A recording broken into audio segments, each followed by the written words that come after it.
My name's Mia. I am one of the penguin trainers here at New England Aquarium, and I have the best job ever. My name is Diana. I'm the penguin manager here at New England Aquarium. Hello, I'm John Rossi.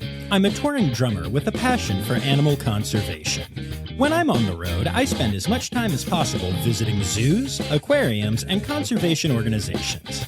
Now, I want to share those places with you.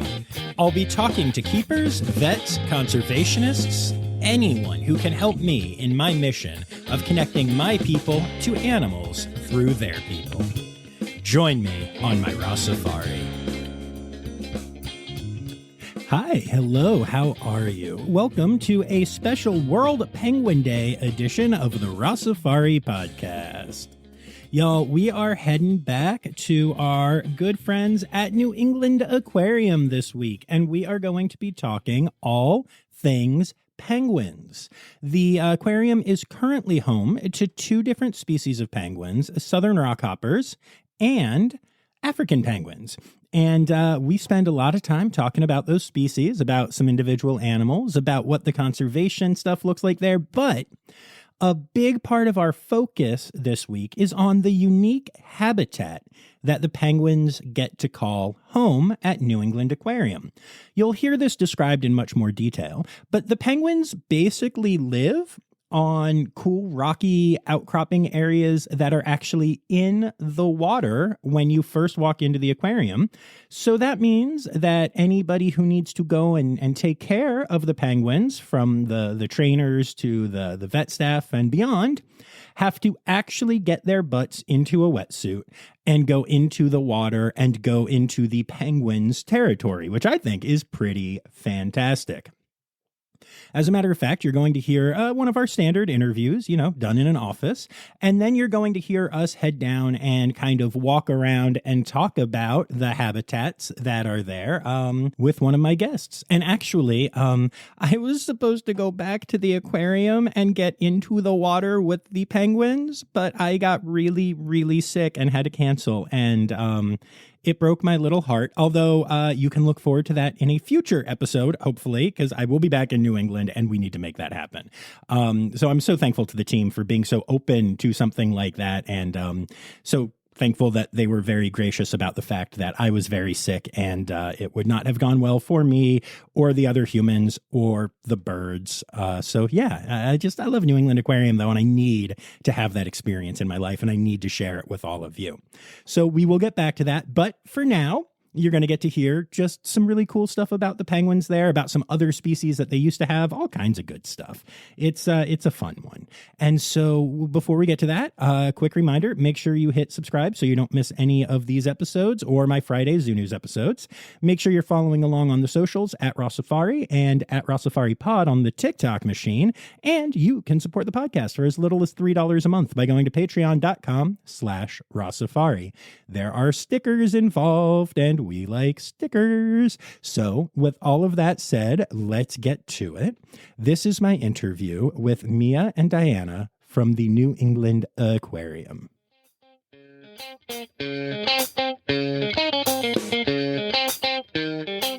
The penguin manager. Yes.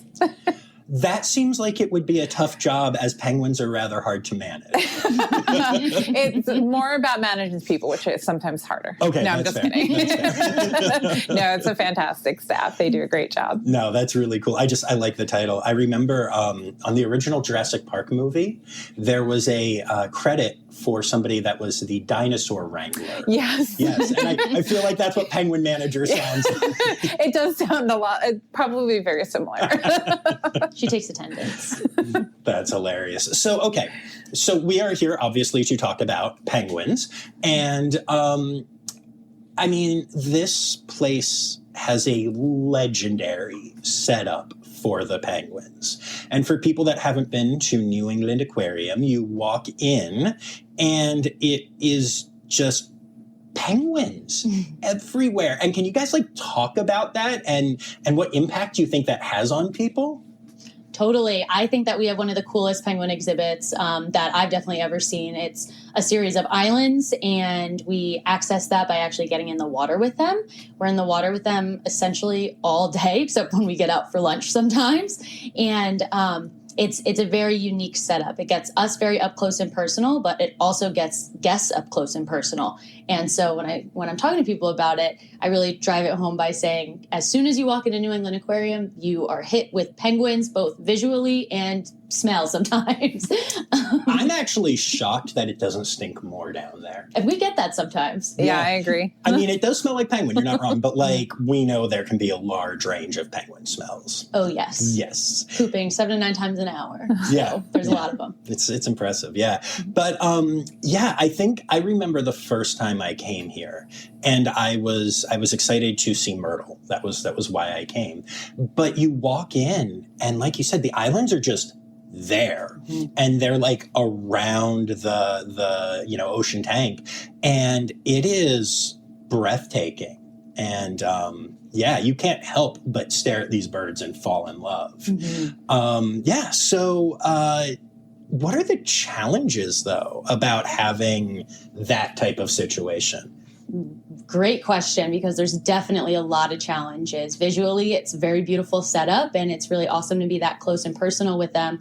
But from a caretaker standpoint, there's definitely some challenges in terms of getting to the animals, like having to suit up in a wetsuit and get out there. But it also provides an opportunity for our birds to be very natural in their social groups and how they behave out on exhibit, which is really neat.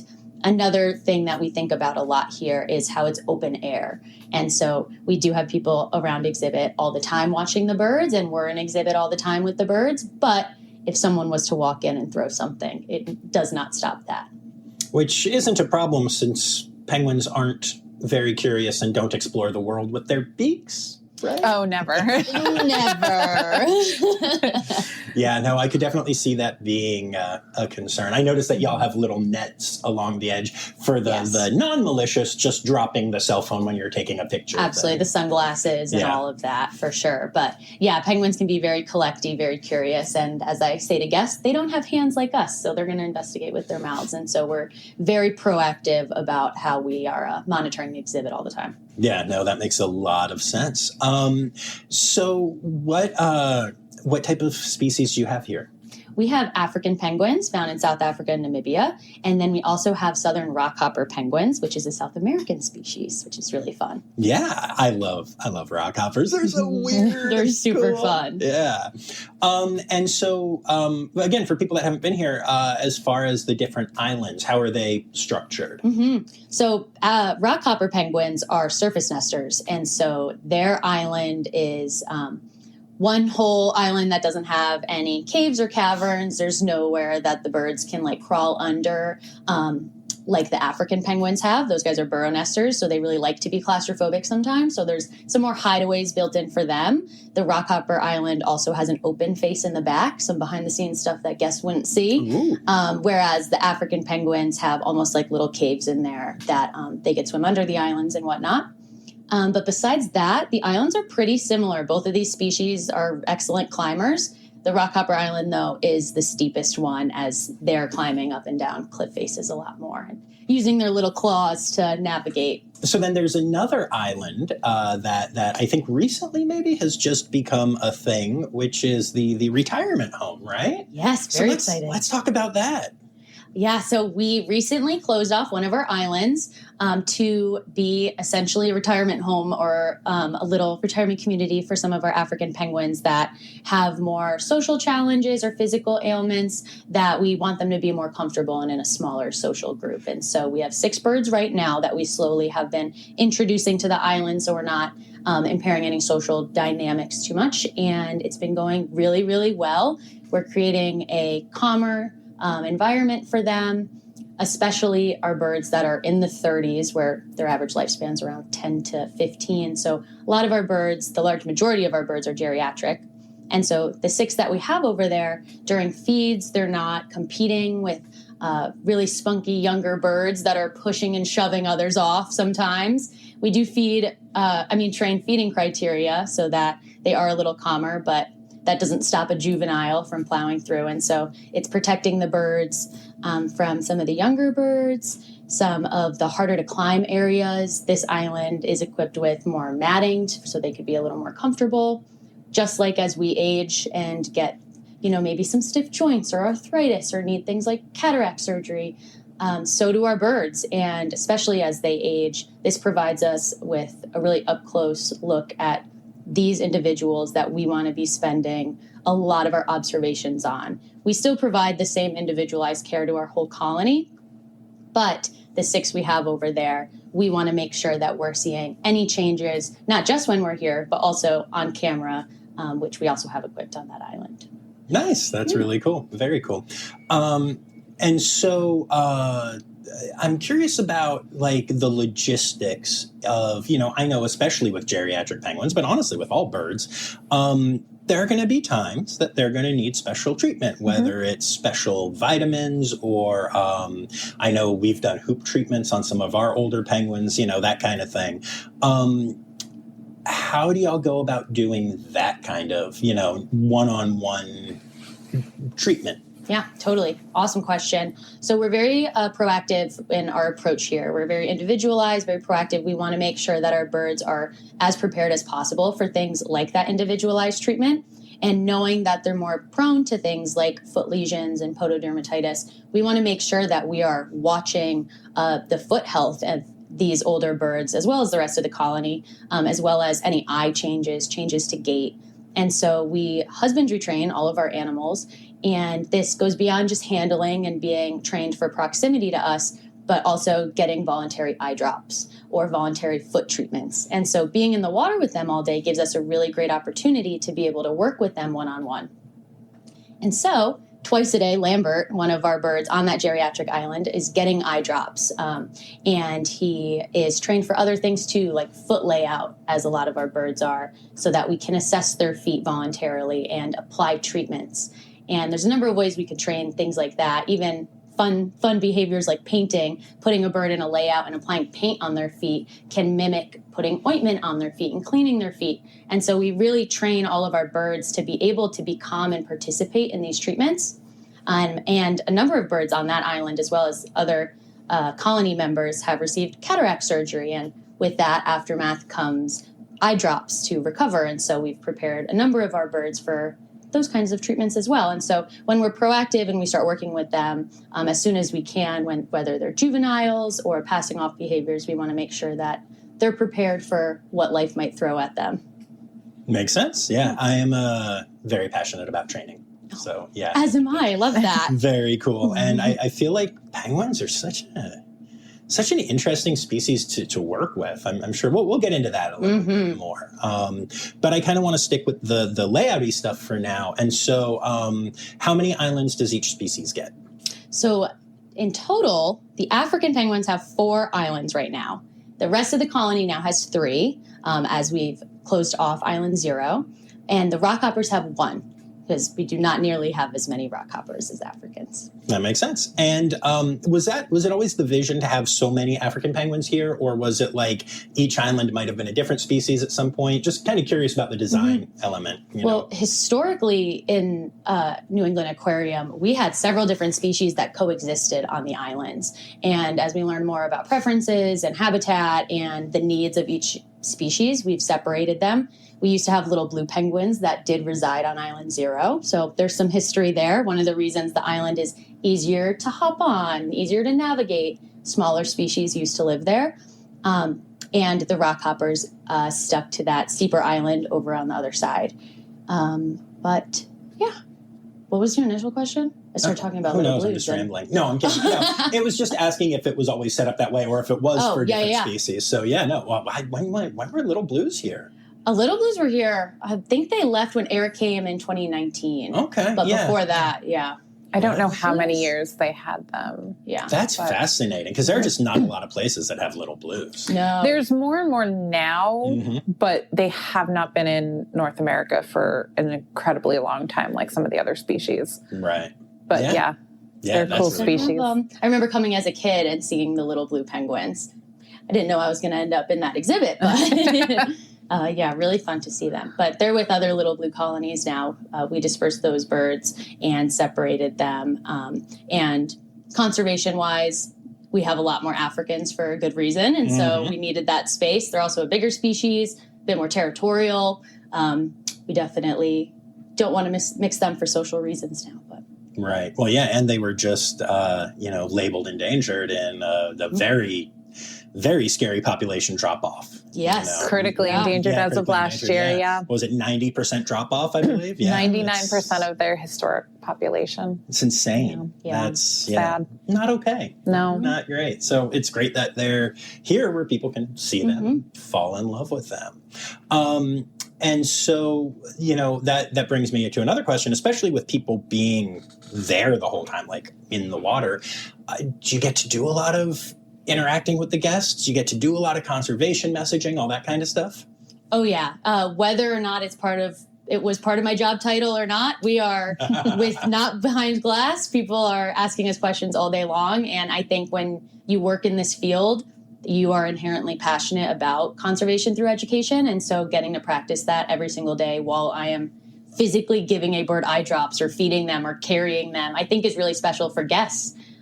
Especially, we were talking about the layout of the exhibit. It's really interesting because even though it's sunken down and it's almost like a tray, the way that the islands come up is almost mountainous. So you walk in and you could be eye level with the penguins. And so whether I'm down below in the water, or I'm sitting on an island doing a training session, people definitely are talking to us all day long, asking questions. And yeah, it sparks really great conservation conversations. That's awesome. That's so important. Yeah. Very cool. So as the penguin manager, you've been pretty quiet so far since we're talking about the burbs. Tell me about your team. The team's fantastic. We're a team of 7 full-time staff, myself and the associate curator and the curator.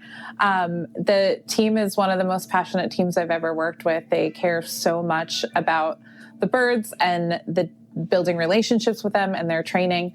I really couldn't speak more highly of the team here. They are just the most fantastic. That's awesome. What was your journey like to this position? So I've been working with penguins for 17 years. I've worked with many, many species, 10 different species in 4 different facilities. So this journey has been a fantastic one. I absolutely love penguins and I love talking about them. So that's awesome.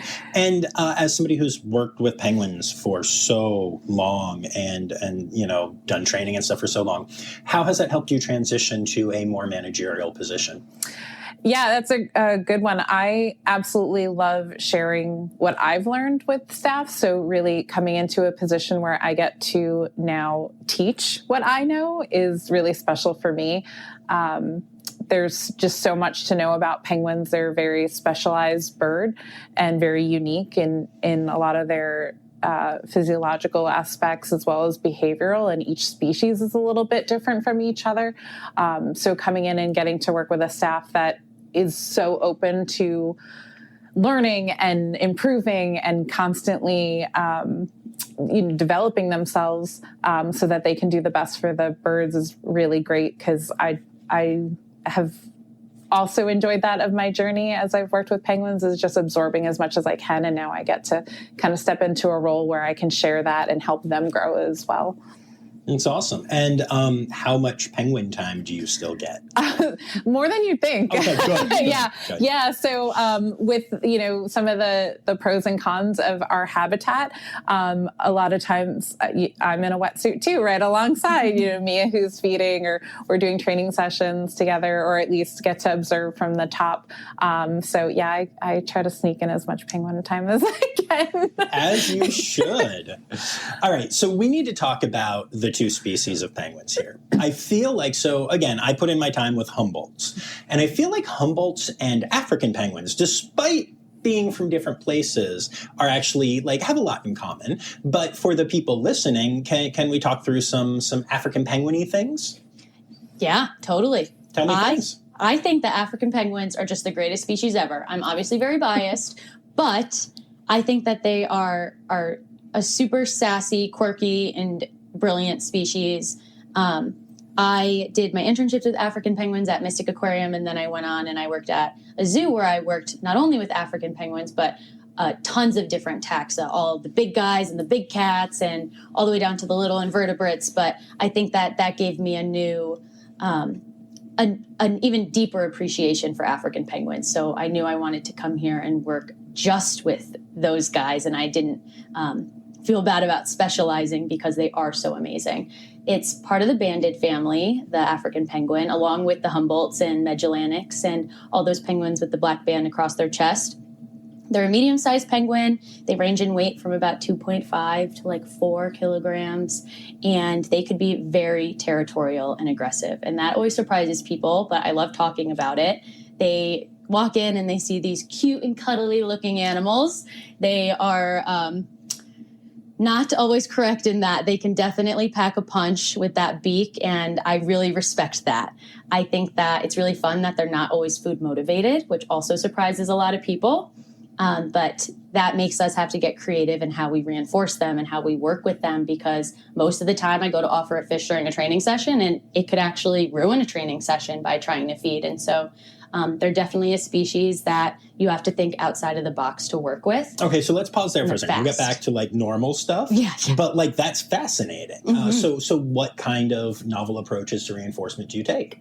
Yeah, so depending on the bird and what we're trying to train, it could vary. For example, Nguza, beach donkey, some of our birds that we've trained for training foot treatments or wearing a certain kind of boot to help with their feet, or even just relationship building, we'll take them on novel location trips or field trips. And this really helps them stay stimulated and reinforced by looking at things that are new or things that move, like fish tanks. Even seeing the sea lions behind the scenes can be reinforcing. And then pairing that with us or the treatment or whatever behavior we're training can help really connect all of that and make new experiences reinforcing. But knowing our animals is super important, because roast beef, named after Roast Beef Island, is one of the penguins that I'm the primary trainer of. And he hates the sea lions. I ruined one of my first handling sessions with him because I was like, oh, let me show you. He must have had a nightmare or something about a sea lion because he was not happy. And similarly, some of the birds, as a territorial species, they don't want to get off exhibit. And so sometimes pulling them off exhibit to do something like that could not be great for your relationship. So Capsy, for example, isn't the best with novel location trips, as he's kind of a skittish bird, but bubbles are his jam. And so when we're holding him or we're training foot layouts or any kind of handling with him as a skittish bird, we always make sure we have bubbles in hand, because he might not take a fish, but he'll definitely trace some bubbles and track them. So it just depends on the bird. That's amazing. Yeah. And we always say that training is the study of one and, making the unique connections and stuff. But as a person who has a lot of mammal background in general, I find it's a lot easier for me to, I can read red panda, behavior or sea lion behavior really well.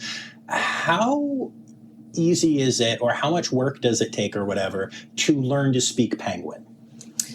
What a good question. The great thing about penguins is they are very, they speak with their bodies a lot of the times. And once you learn behavior of a penguin, even though it could be a little bit subtle and sometimes contextual, they're constantly talking to you. So you can walk up to a bird and know exactly what you're going to get by the way they looked at you or turn their head, or just kind of posture their body.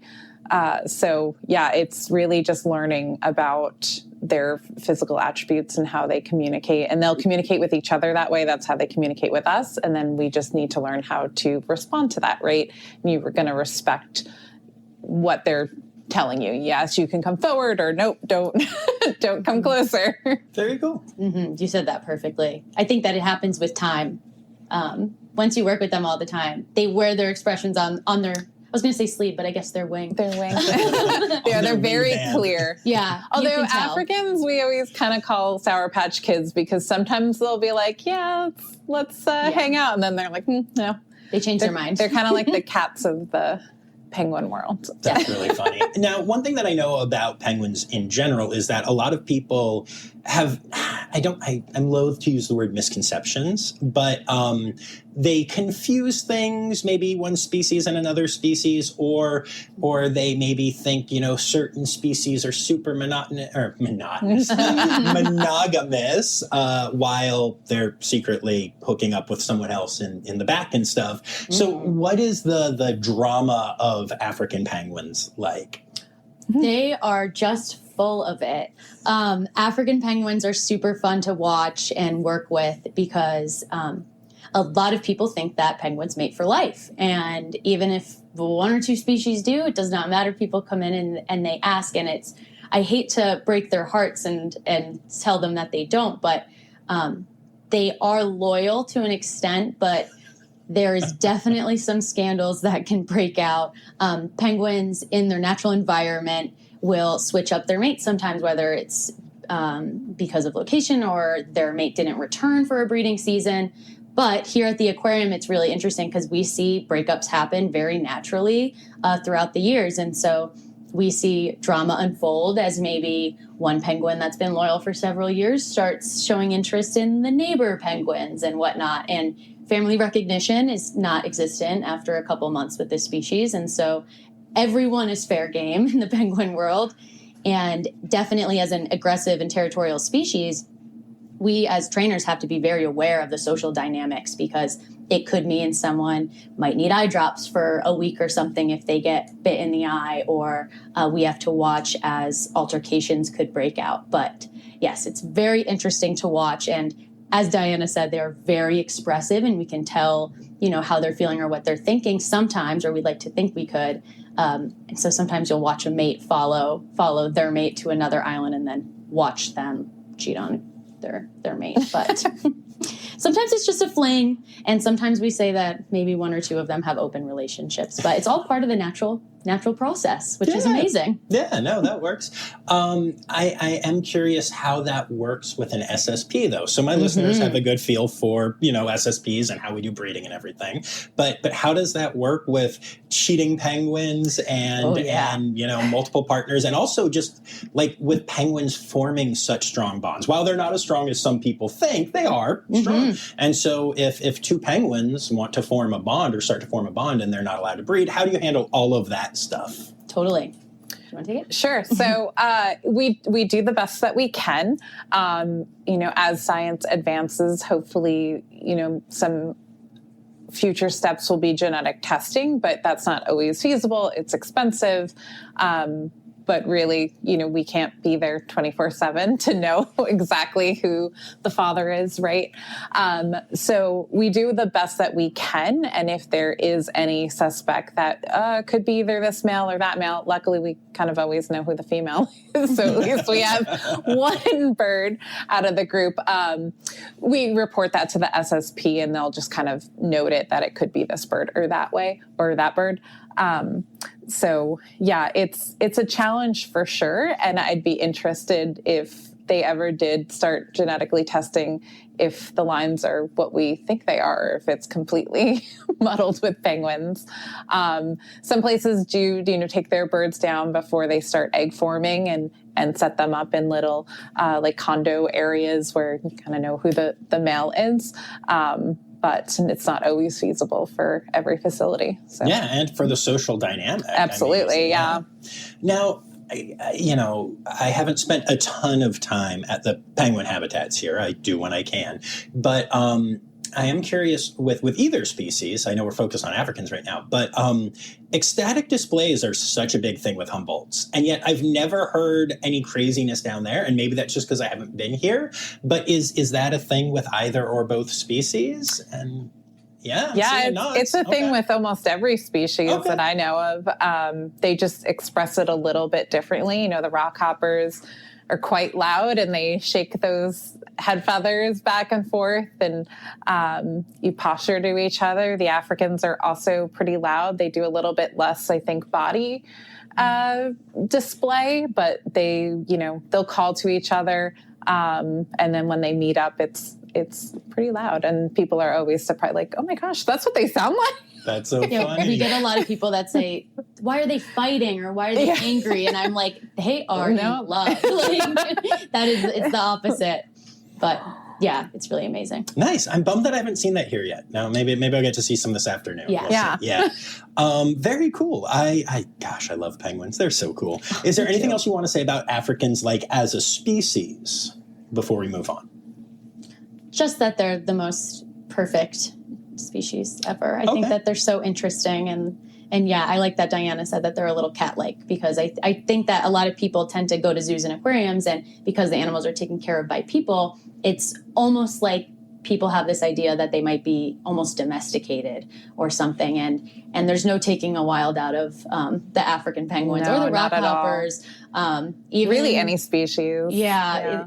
Even if you hand rear an animal and you've known them since the moment they hatched, they are going to have that in them. And I think that that's so amazing to work around and work with. And especially with the African penguins, I find it really challenging sometimes.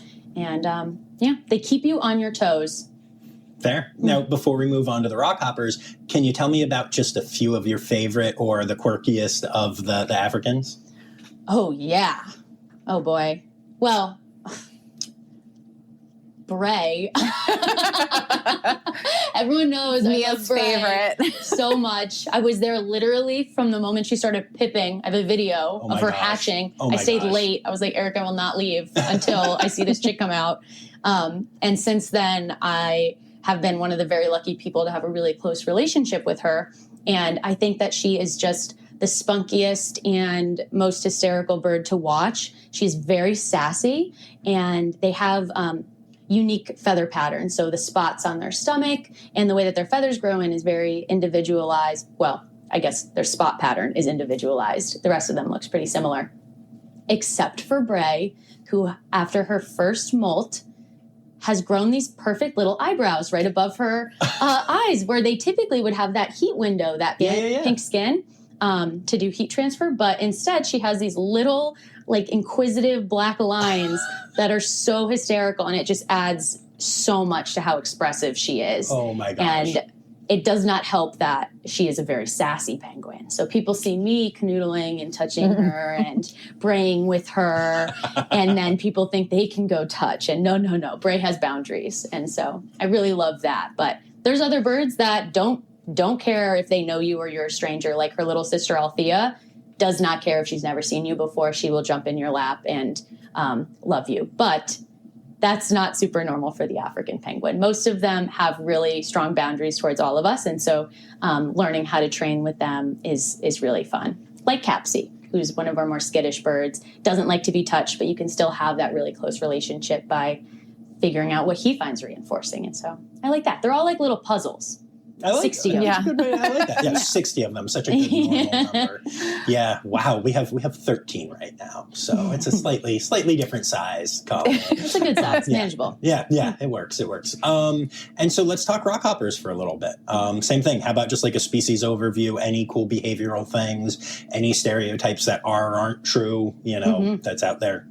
The rockhoppers are super fun. Going off what you said about the ecstatic display, the way that they shake their crest feathers adds so much to the behavior and the movement of it. I think that's really expressive and fun, but that's one of my favorite things about the rockhoppers. I love that rockhoppers are appropriately named because they do little hops, and especially when they're excited, they'll hop around, and it's so cute. I love it so much. I have to show you later, but... That's awesome. That's very cool. And for those listening, obviously you can Google, but rockhoppers, they have those little, y'all describe them better than I do. Yeah, so rockhoppers are part of the crested group of penguins, which is 6 different penguins. Most people are more familiar with macaroni penguins, which also have the crest. They're a little bit bigger. But rockhoppers are found off the coast of South America and some of those surrounding subantarctic islands. So they aren't as super cold as some penguin species are, but they're a little bit colder, but still kind of a temperate species. They're a smaller. They're not the smallest species of penguin, but they're quite loud. There are northern and southern rockhoppers. We have the southern rockhoppers. Anything you want to add? No, I think that they're really fun to work with because they're very different than the African penguins. The African penguins are very, very inquisitive. It's almost like they're scheming all the time. Whereas the rock hoppers, they're calmer. They're very much in the moment, I feel like. Each training session is different and is new. And I think that speaks a lot to how fun to work with they are and how smart they are. But one of my favorite facts about them is that they're the only species that'll hop feet first into the water because they live on rocky cliffs. And if you jump face first and you miss, that would be really bad. And so they jump off the rocks feet first, but a lot of our birds have been here for long enough that they know they don't have to. But yeah. That's really cool. Yeah, I like that. I also like the fact that, Mia, you were very much like, so African penguins are my favorite. And then I was like, cool. So tell me about African penguins. And you went. And then I'm like, cool, tell me about rock hoppers. And 3 minutes later, we're done with the rock hoppers. I'm like, I'll give this one to Diana. But can we talk about some of the individual rock hoppers as well, like one or two that maybe stand out here personality-wise? Yeah. Sure. I think Poa, Poa's got the biggest personality, I believe. She is our youngest of that colony. She was hand-raised last year? Yeah, 2023. 2023. So she is all up in your business, no matter what you're doing. She's all up in everyone's business, all the other rock hoppers as well. But she's very sweet. She's very inquisitive. She just kind of wants to hang out with you while you're doing stuff, which is not always the most convenient when you're trying to get work done. But yeah, they're all very, very sweet. Comparatively to the Africans, at least. That's so funny because they look mean. I know they have those feathers that kind of give them little eyebrows. Yeah, like I know that they're not, but like they look like somewhere between mean and like just bad, like you know what I mean? Like, yeah, I don't know. It's interesting. I'm gonna bite someone today. Yeah, that's really funny. When really it's the Africans that are like, yeah, that's very cool. So what kind of like research and such are y'all able to do with having such a huge population of penguins here?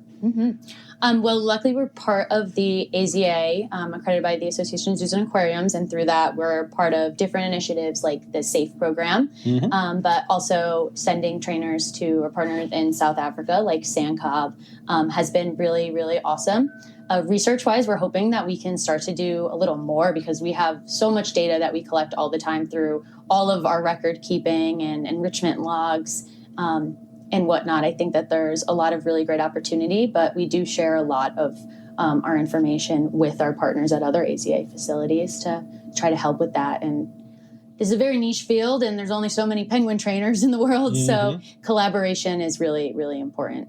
Definitely. I actually find it fascinating. I was visiting Franklin Park Zoo today, and they're opening an African penguin habitat. And my old coworker. I'm so surprised by that, just because a lot of times you'd think they'd go with a different species just because of location. That's like a pretty common thing.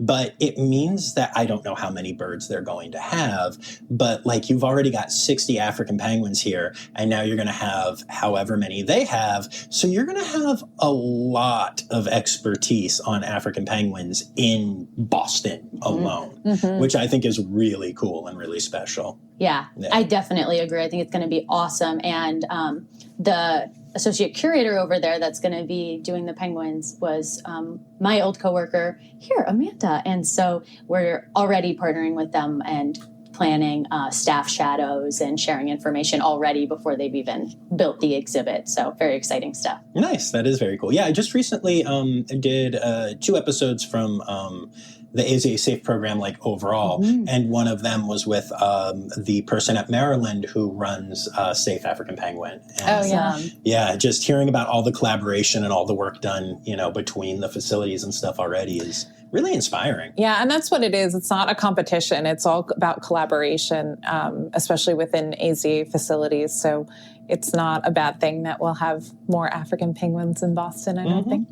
And I think everyone that does this and is in animal husbandry or animal training, we do it because we love animals and we love our animals and we love working with animals. And so I think that forces any kind of competition out of it, because all you want is what's best, and getting more information and sharing and having more minds working together to take care of your animals as best as possible is what's going to get you there. It's not isolating. So.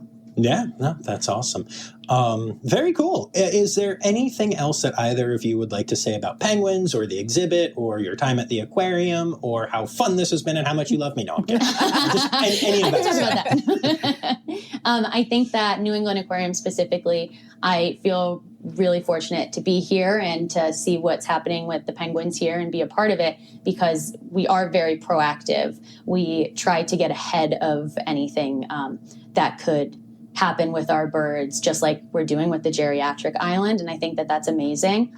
Penguins historically and birds and a lot of smaller animals haven't really been seen historically as intelligent enough to train. And so I think what's happening here, training all of our birds, going from a colony that historically was never handled to now we can pick up all of our penguins and really not just desensitize them to things, but condition those things to be positive, I think has been the most rewarding part of my job. And working with these species. So little tidbit on New England Aquarium, but I really love that. Yeah, because a lot of facilities special. Takes a lot of time and people to put all that time into individual animals. And that's what we're all about. So it's awesome. Do you have anything else you want to add? No, I think, there's a lot of opportunity here, which is great.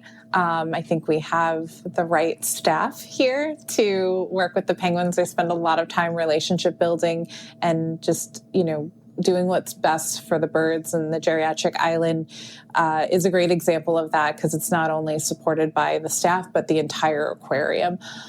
So it's been great that it's gotten so much attention because these animals are, aging to an age where they wouldn't be in the wild. So we do see things that we wouldn't normally see in wild birds typically. So it's been really exciting to see those birds settle in and kind of start navigating a new part of their habitat. So it's been wonderful. Very cool. And then is there a conservation organization you'd like to give a shout out to? Sandcob. We love Sandcob. My coworker, Nick, was there just a couple months ago, and we're hoping to send another trainer this year. And so very exciting stuff. But I think it's great to bridge the animals that you see here in AZA zoos and aquariums to those that are working with their wild counterparts. So I'll shout out Penguins International. Penguins, there's 18 species. I think 12 of them are listed as vulnerable or worse. The African penguins are a critically endangered species now, one of the most endangered seabirds. So, doing the work for all the species because who's going to be next, right?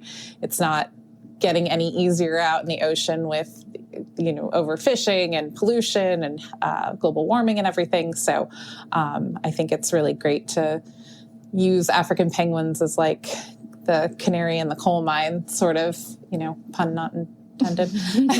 But I think they're doing incredible work, bringing a lot of light to the penguins. People love penguins, so let's hope that they love to save them too. Yeah, absolutely. Yeah. Yay, Katie Prop. Woo! And then it is time. It's time now, don't you know? We've come to the end of the show. But there's one tale left to go. You're gonna laugh and say, oh no. It's time for the Rossifari poop story. Oh, when don't we get pooped on? Really? Real talk. I think my most embarrassing one was I was working at another facility and I was going to meet Betty White. And it was really, really special. This was so many years ago. It was probably 2016. And right before she came in, I was feeding chicks and I got massively covered. Oh. Like just chest to knees. And was so embarrassed. I smelled so bad. That's the only one that comes to mind where I was like really just truly embarrassed. Like, who has an extra coat who can give me some clothes to change into before she comes? That's amazing. Yeah, no, that's really good. That's really good. Mm-hmm. Milky white. Yeah, that was really special. She's an amazing animal supporter. And That's awesome. Both my poop stories come from here, although I have many. But one of the unique things that I mentioned about our exhibit is how we are in the water with them. Mm-hmm. And we have these really tall rocky mountains and islands. And so sometimes, a lot of the time, the penguins are higher than us. And so my first week, I was behind the Rockhopper Island just doing a sweep of our exhibit, just checking safety and everything. And it literally rained guano on me from Diego, covered all the way to my scalp, down my face, in my eyes. And I was like, this is going to be my life now at New England Aquarium. It has not happened since then, but it was one of the big ones. Penguins are, it's funny because if you feed them a lot of fish, they'll have a lot of guano. But if they have an empty stomach, sometimes it's not a lot. Diego had a lot of fish that day. It was so much guano. And another one was similar, a bird. Pooped off an island, ricocheted, hit me in the mouth, and then for some reason, getting hit in the mouth, my instinctual reaction was to lick my lips. Oh, that's disgusting because I did it to myself. So that sucked too. That was AWA. So I'll shout out one of our penguins. Amazing, awesome. Well, thank you both for taking the time to do this. I appreciate it. Yeah, thank you. Of course, this was so fun. Yay.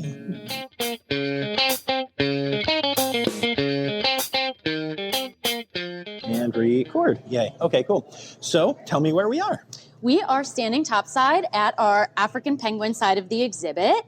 And this is the young ones, right? Yes, but you know what? Surprisingly, our oldest African penguin is still on this side. Okay, so how did that choice get made? Even though the island over there is our geriatric island, and we are being we're being very specific about who we introduce over there and when we introduce. So we started with a group of 6 that we wanted to prioritize. So just because a bird is old doesn't necessarily mean that we need to have eyes on them 24/7.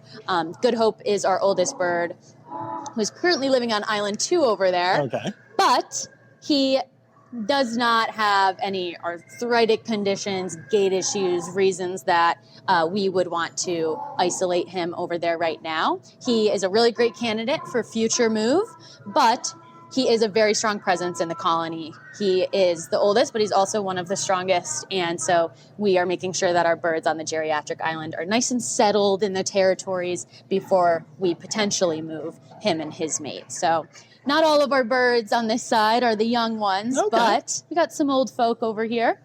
That's cool. Let's talk about banding for a second. So, it's pretty common. That's how you identify the burbs. What are your banding strategies here? So we use a little specialized... That's roast beef over there, who's braying. We have little mini specialized zip ties that we use, that we have specific little beads that fit perfectly on them, so there's no gaps. Feathers could get caught. It's very sleek and easy to make and attach, also easy to remove. And it's worked best for us. They're not big and bulky. The birds can move around just fine with them, and we don't see any issues with feathers or things like that. So all of our birds have a bracelet. The males have them on the left wing, and the females have them on the right wing. And then there's no special meaning to the colors. Each bird just has a unique color pattern, unless it is like a purple on the left and then a purple on the right. Those are different birds. Okay, cool. Very, very cool. And how deep is this water? So the water ranges from a little over 3 feet to, I want to say, over 5 feet deep, depending on where you are in exhibit. So there's gradual slopes and inclines. The deepest part is behind this island that we're looking at right now, Island 4. Okay. And so sometimes we see the birds utilize different areas differently depending on depth and current. We have several effluent pipes as well that kind of drive some current through the exhibit. You could see some there. Nice. And now the most important question is, where's your bestie? Where's Bray? Let's go find her. Okay. That was not a hard sell for you. No. That was not hard at all. Bray! There she is, responding to me. Look at the eyebrows. Our sweet girl. She really does have eyebrows. I know, and she's coming. She wants to get a little closer to us. Hi, Bray. Hi, Bray. I have a guest for you to meet. Say Bray. hi. Oh my gosh, your face. Isn't she? She actually really perfect? is. She is beautiful. Look at you. Oh, what do you think? You're a rock hopper? Yeah. Sometimes Up I and down? get. Sometimes I get sad walking around exhibit because she'll try to follow me, and I'm like, I'm not in there right now. Oh but my gosh. she won't reach sexual maturity until she's around 4 years old, and that's when we would expect her to start choosing mates and whatnot. But we've already seen her flirt a little bit with some of the younger males. Not always single though, right, Bray? She's already causing trouble. But Bray, are you causing trouble? yeah, but Oh my I've gosh, she's worked gorgeous. with her for so long. Hey, Bray, and she's about to celebrate her second hatch day, Aw. which is what we call birthdays. Yes.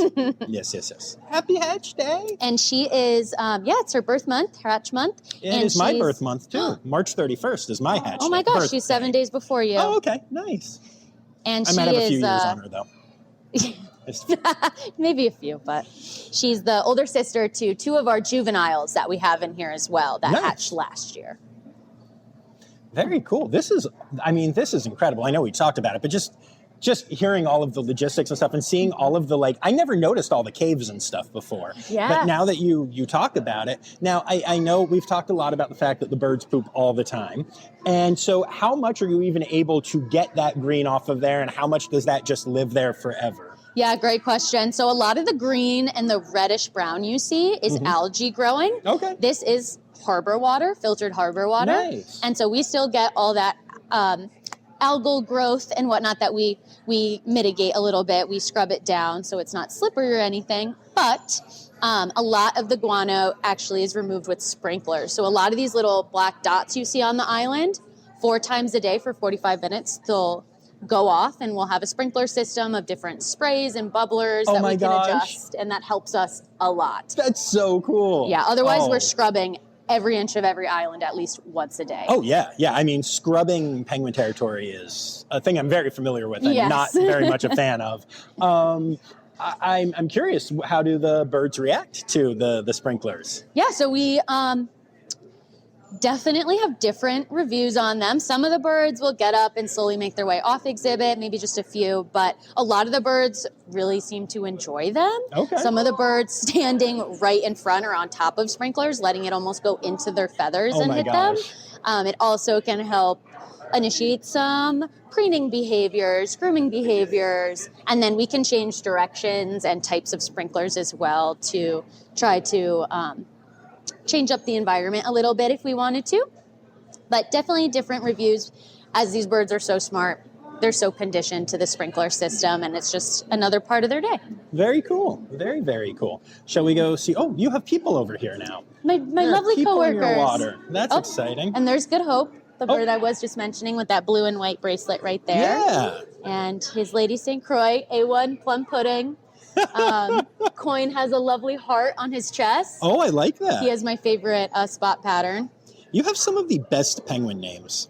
Thank you. And they're all educational, believe it or not. So yeah? we get, people are always like, what? Because we have a penguin named Bird. And so people hear us calling them Bird and whatnot. But here, I'll show you.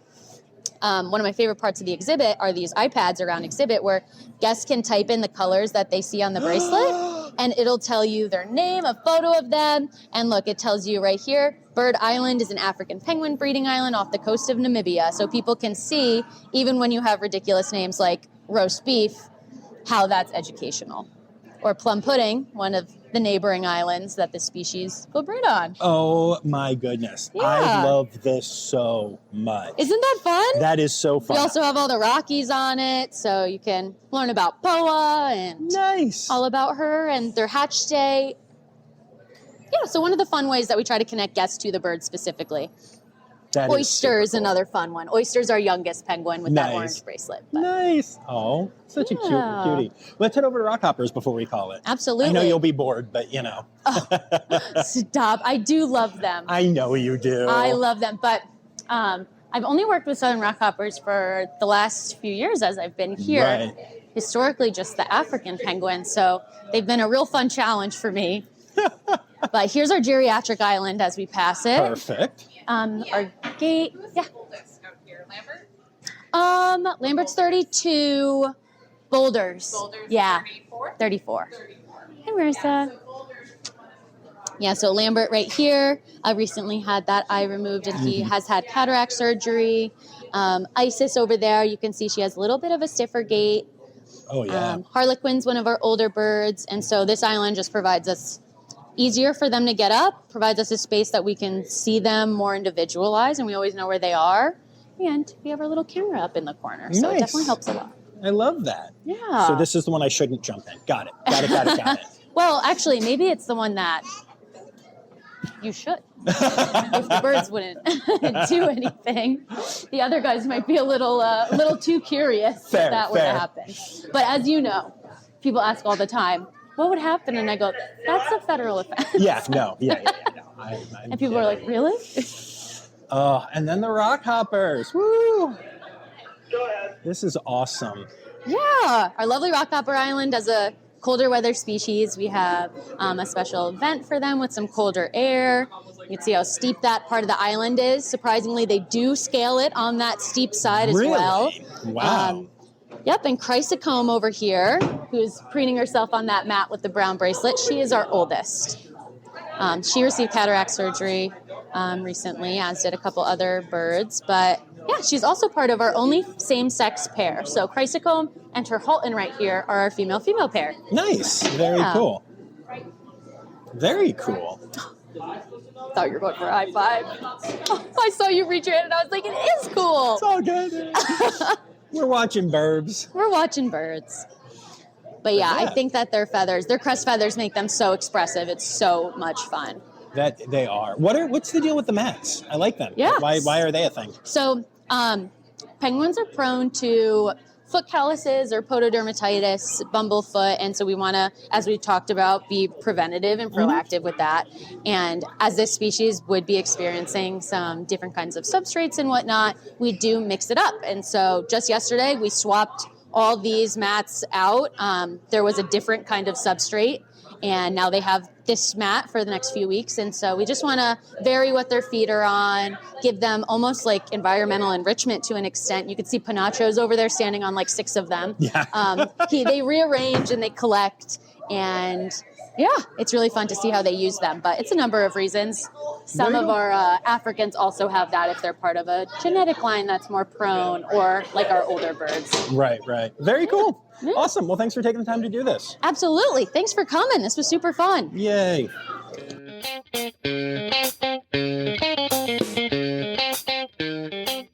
All right, so there you have it. And what a wonderful way to celebrate World Penguin Day, which is coming up on the 25th. Yay, penguins. So that's very exciting. And also, just, as a little spoiler alert, we'll actually be back at New England Aquarium again next week to talk about the other side of this department, the pinnipeds, so seals and sea lions, and there's some really fun stuff there as well. And of course, on Friday, we'll have our normal Zoo News episode and all that stuff. So thank y'all for listening and for being part of the crew here. Appreciate y'all so much. And I also appreciate all of my patrons, especially my Red Panda level patrons, Dr. Laura Schenk, Dr. Stephen Williamson, Barbara Bennett, Jenny Owens, Melissa Reed, Carrie Kirkpatrick, John Lewis, who is also here for stickers, and Kevin Williams. Thank you all so very much for supporting these fun endeavors. All right, y'all, I'm going to let you go, but we'll be back on Friday, so I'll talk to you then. And until then, remember, the word credits backwards is Steiderk. The Rossifari podcast is produced, hosted, and engineered by John Rossi. Editing and fact-checking by John and Dr. Zoe Rossi. Our theme song is Sevens by Nathan Burke, performed by Nathan and John. Interrupting John theme and additional voices by Taylor Isaac Gray. You can reach John directly on Instagram and Facebook at Rossifari, or by email at rossifaripod@gmail.com. Rossifari is part of the Daydreamer Media Network. Now, stop listening to me and go visit a zoo.